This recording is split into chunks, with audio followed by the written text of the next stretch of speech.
Hi, I'm Kevin O'Sullivan. I'm Environment and Science Editor with the Irish Times. Over the past week I've been visiting Zambia, particularly because this African country is at the forefront of the climate crisis. I've seen a lot of very good work that has been done to try and make the country climate resilient, particularly among small subsistence farmers, because that is critical to the Zambian economy, but that is where the vulnerability is concentrated. The awareness of farmers, and particularly women, who are kind of the working engine of agriculture in Zambia, they know really well what climate change is all about and the threat that it poses. And that's why there's huge buy-in in terms of their approach to farming. That's why they're moving into a range of different crops. They're getting into seed production, again, to increase their versatility.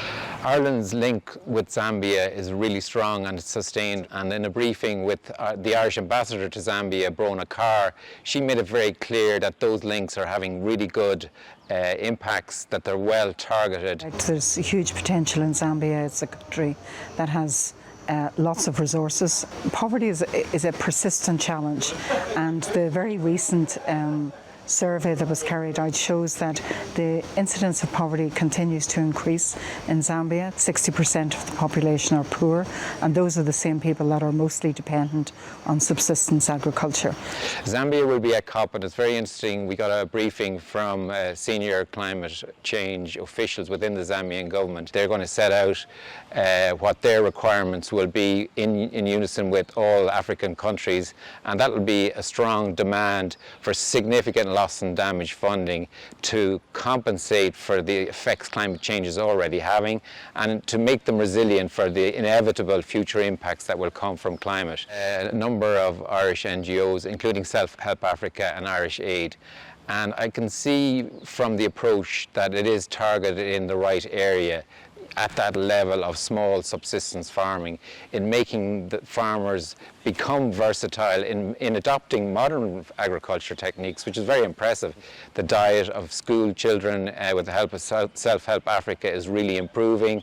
Their school performance is really improving. So all that is an indication of how it's not just helping one sector of communities, it's communities acting together. And you can see that from very humble beginnings, they're becoming more advanced in how they develop their own communities. They have control over their own destiny.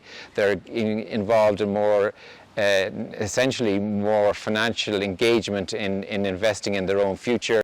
Crop levels have been down when there's been drought. There's been a direct knock-on income. Nonetheless, I think some projects which are very clearly working, including Enterprise Zambia, for example, is ensuring that the marketplace is there. So the ability to do business while farming sustainably is more certain.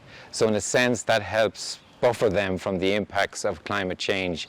But I have to say, climate change is accelerating, and it's very clear that there's a volatility in Africa and its vulnerability is worsening. So we just can't sit back and expect that Zambia and its people, its proud people, will be able to solve it all for themselves. So that's where COP comes in, and hopefully we'll not only get a more substantial loss and damage fund in terms of supporting, but improvement across a whole series of measures that will enable climate financing to be directed towards Zambia and other countries in Africa.